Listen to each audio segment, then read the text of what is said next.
rat scélérat était un mauvais garçon. Le rat scélérat était un monstre. Il ravissait ce qui lui chantait et mangeait ce qu'il ravissait. Sa vie se résumait à un long festin. Ses dents étaient tranchantes et jaunes, ses manières brutales et sans grâce. Et le rat scélérat chevauchait par les chemins et dérobait leur virtuailles aux voyageurs.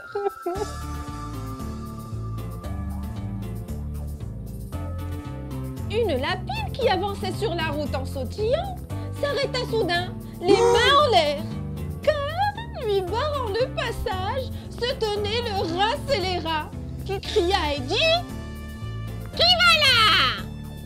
Donne-moi tes pâtisseries et tes entremets. Donne-moi tes chocolats et tes gâteaux, car je suis le rat scélérat, et je prends ce qui me plaît.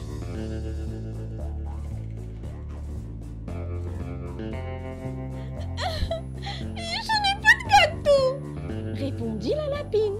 Je n'ai qu'une malheureuse touffe de trèfle. Le rat scélérat lui lança un regard méprisant, mais ordonna: Donne-le-moi! Je parie que ce trèfle est sans saveur. Il n'en existe pas de plus fade. Mais je suis le rat scélérat et ce trèfle est à moi.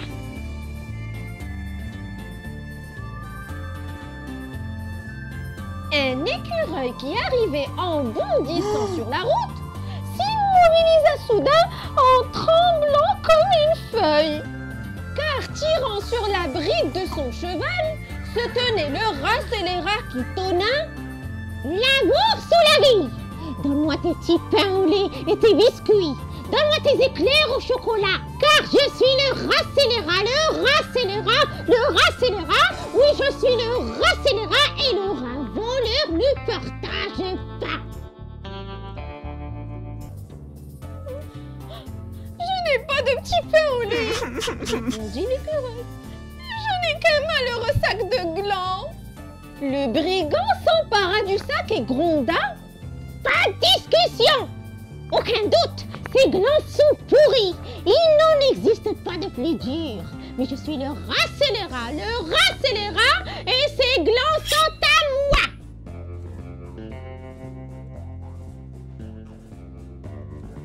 Des fourmis qui trottinaient sur la route firent halte dans un soubresaut, car montrant les dents, se tenait le rat scélérat qui lança ce cri assourdissant: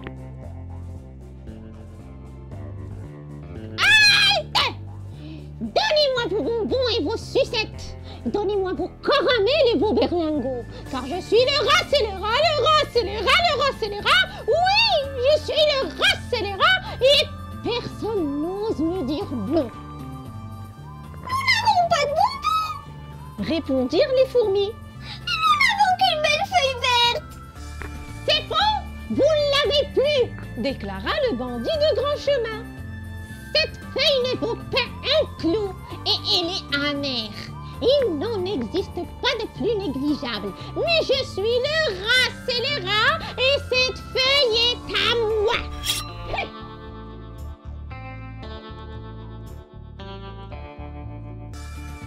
Sans jamais prier ou remercier, le rat continua ses larcins. Des mouches à une araignée, du lait à un chat. Il déroba même du foin à son cheval. Les animaux qui empruntaient la route maigrissaient à vue d'œil. Tandis que le rat scélérat engraissait comme un cochon en se régalant du repas des autres. Une canne qui arrivait sur la route en se dandinant s'arrêta et salua le rat. Oui, il le salua.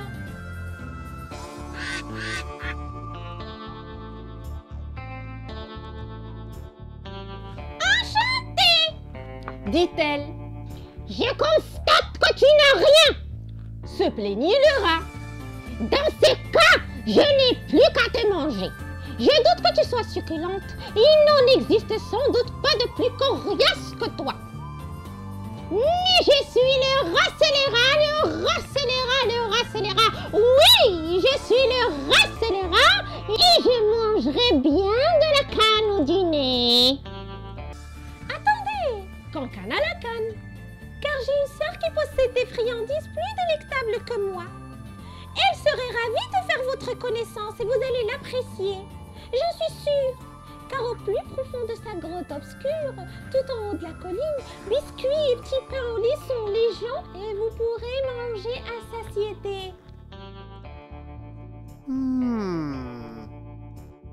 Conduis-moi! Cria le rat, et ils prirent la route qui semblait ne devoir jamais finir.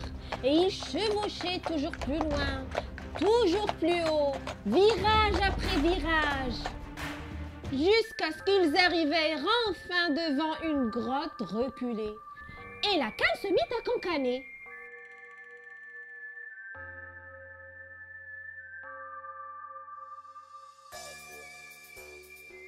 Bonsoir ma sœur! Et du fond de la grotte, une voix répondit. Sœur, sœur, sœur. As-tu des gâteaux et des chocolats? Cria le bandit de grand chemin et Chocolat, chocolat, chocolat.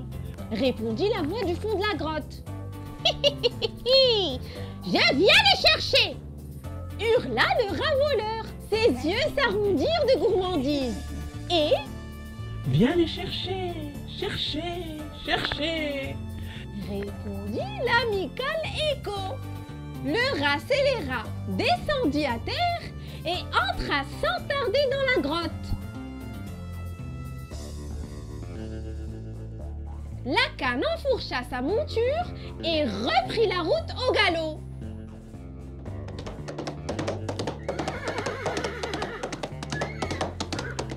Toujours plus vite, tournant après tournant, la jeune canne courageuse chevauchait, chevauchait et chevauchait, revenant à bride abattue vers ses amis affamés. C'est ainsi qu'ils se partagèrent les provisions des sacoches et festoyèrent toute la nuit. Vive étaient les flammes du feu de joie, forte la musique et les chansons, débridées les danses au clair de lune, joyeuse l'humeur et les conversations, car désormais, ils pouvaient vivre en liberté à l'abri du rat scélérat.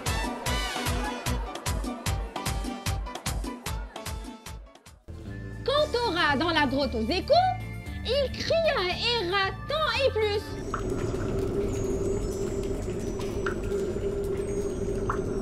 Jusqu'à ce qu'il trouve une sortie vers la lumière de l'autre côté de la colline.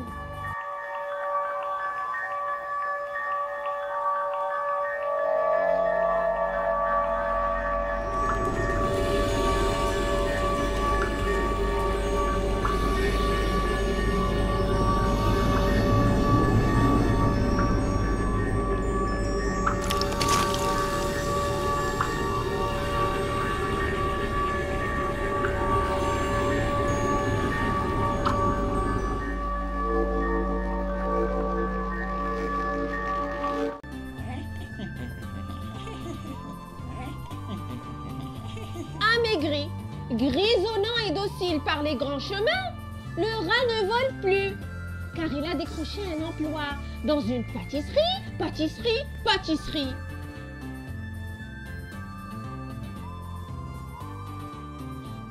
On dit qu'il y travaille toujours, balayant inlassablement la pâtisserie.